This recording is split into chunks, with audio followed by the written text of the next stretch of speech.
All right, we're back on Morning Line. It is our final segment with our guest this morning, Professor Thomas Schwartz from over at Vanderbilt, teaches political science and the like. Nice to have you on, sir. As you see on the screen, presidential primaries, who are you going to vote for? Have you decided? Are you there? Could you still be swayed? Are you a fence sitter? 737-7587. Let's go back to the lines, and you waited through the break. We'll go to Peter. Hi, Peter.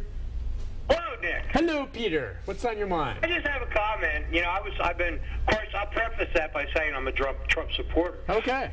But I was watching some of the media that you were talking. There's a million outlets, and of course I love it.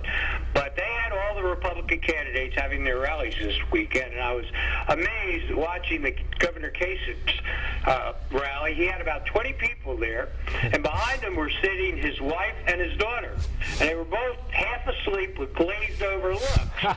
And I expected Mr. Sandman music to come on in the background. And it's no wonder that you know, the Trump rallies, people were there, they were cheering, it's just a dramatic difference. And of course, you know, he's going to get those people's votes.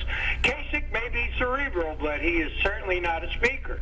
And as far as the other candidates, you know, Cruz, he'll say anything because, you know, he's a big First Amendment right person, but then he's blaming Donald for the violence, you know. Yeah. And protesters don't have the right to stop rallies or to interfere with free speech. They have to stay a certain distance back, and this is well established in law.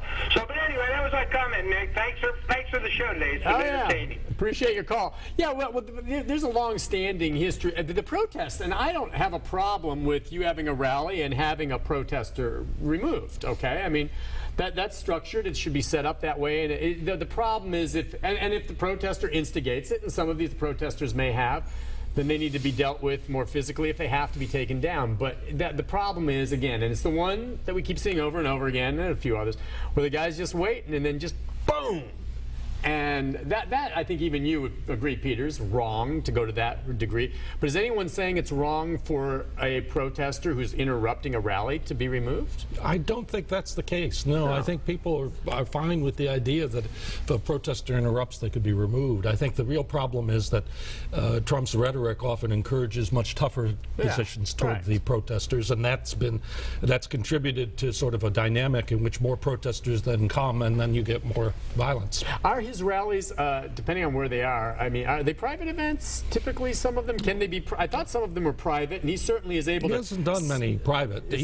Well, I mean, but is he, if it's in a auditorium and he's inviting his supporters, if it's public, you can't remove a protester, right, unless they're being disruptive. No, security can remove a disruptive protester from a public event. That's not disruptive. Now that's the thing, and the level is, and a lot of these protesters get in there and start yelling at Trump. In which case, if you want to go in there and protest and just sit there and hold a sign saying "Boo Trump" and say nothing, then they can't mess with you. I would think they can't. That doesn't stop sometimes security from trying to remove it. And Trump has lots of private security. Yeah, okay. Yeah, he has the private security in place. As well as the Secret Service. And the Secret Service as it stands on this front. We haven't touched it on Ted Cruz at all. I mean, we talked about the primaries, you know, obviously Kasich and Rubio. Cruz in all this, is he just maybe waiting and hopefully he just keeps his head above water long enough, and if things don't go well for Rubio, he drops out after Florida. Then it's just the three of them left, right?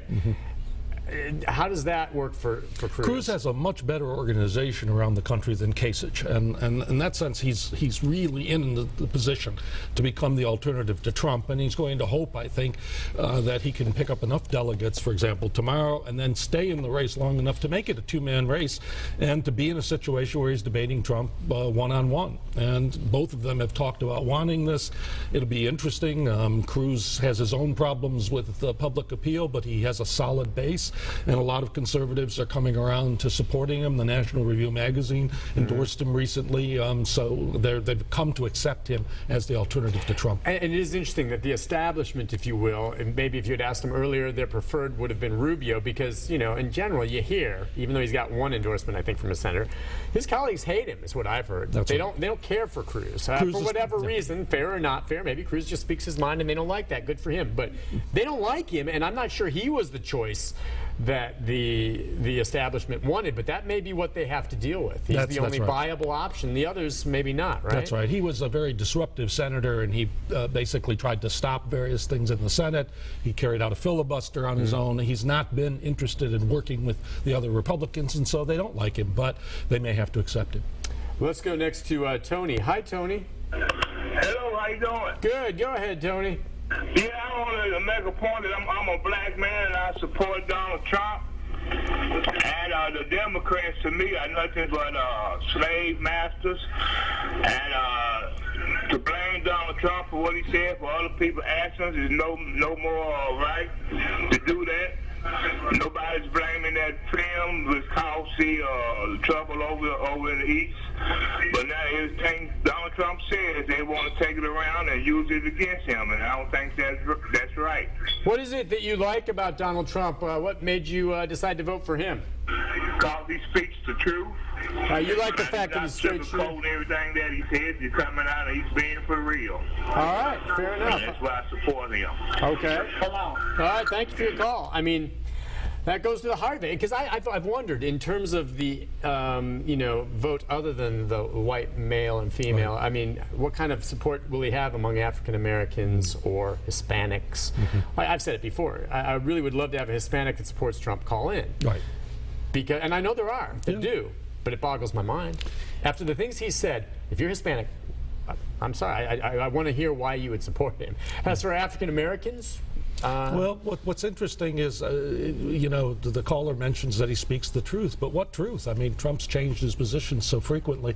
It does strike me as interesting that he's managed to keep a persona of being a straight shooter when he alters his stances frequently. Yeah, and what I think maybe, and I understand your very point, I thought that as he said it, it's almost to me like what they like is that, all right, they don't pay that close attention, but they like that he's plain spoken in terms of speaking exactly his mind, whether he flip-flopped or not, that he's not afraid to come after someone. Right. And he's definitely not politically correct. Right. And I think that might get at something of the other divides on Trump supporters, that people who are more plain-spoken, perhaps less educated or less wealthy, may find Trump much more of a breath of fresh air compared to the other elitist candidates. Is that because they're just fed up with the establishment that was there before and felt that that's not representative of them? And there's that anger there, so when Trump starts calling names or going after someone, they like it, and which when I see him sometimes and he goes after some of these guys, I kind of feel it too, and I go, yeah, all right. Well, take for example an issue like trade. Most elitist or educated people tend to prefer it. All economists say that it's good for us to have lots of trade with other countries.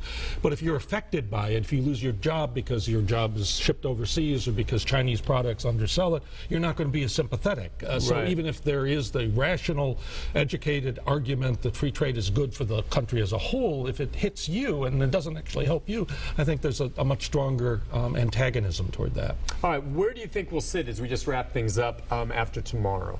Where do we think we're going? Well, any thoughts on that?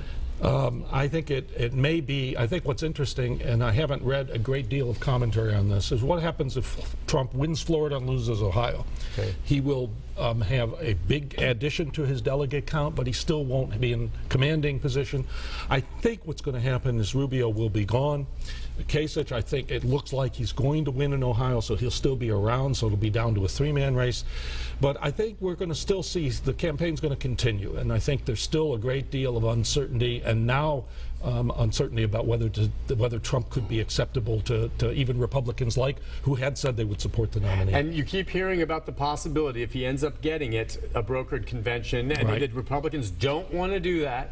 I just wonder, when push comes to shove, if he goes in as the nominee, depending on how close it is, I mean, what the Republicans might do. Well, in the past, we've had candidates go in the distant past, we've had candidates go into the convention with a lot of delegates, but not enough to wrap it up, and people went around and essentially ended up, we got a second or third choice instead of the main candidate. Trump, of course, is saying that if I have the most delegates, I should get the nomination, even if it's not a majority. And the thing is, if they don't go that way, and the Republicans just want to try to bring, I think it dooms them. It may. I mean, the party may be in that. Because if they do that and take that away, Trump may go independent. If he just decides not to do anything, then his supporters are going to be so angry. They're not going to go vote for whoever the Republicans put up there. No, I They're think just not. They will stay home, and that will be it for the Republican Party. The Republican Party probably is in a terrible state of division that will probably cost them the election. Okay, yeah, which could definitely happen. And as far as the Democratic side, as we just wrap up, do you think any more coming out on Hillary Clinton's emails and things like that is going to be an issue? Things will hurt her, but I think she's going to still get the nomination. Yeah. Okay. Real quickly as we go, caller called and wants to know what a socialist is. What a socialist is. Can you give us the In the traditional definition, it was someone who believed that the means of production and that essentially most industry and the economy should be run by the government. And the government should be in control of the major industries and indices of the economy. Nowadays, when Bernie Sanders uses it, he means it mostly in terms of the government should provide the welfare to the people. Health care, housing, minimum wage, these sorts of things should be guaranteed by the government. But still allowing capitalism to prosper allowing with capitalism. And really, in a system degree. like that, and the argument can be, would it work, could it work? But if it did work effectively, it'd be great. The problem is you wonder if really, that system of being able to provide for everyone is economically viable in a country this size. Sir, as always, a pleasure having you come on. Will we see you again? You sure. bet we will. Give my best to your students, will you? You do a great job. He's got a class to go teach. We'll take a break. I'll be back in just a moment. So we'll give programming notes about later today. I've got a story I'm working on and about what's happening tomorrow. Stay with us, everyone. We'll be right back.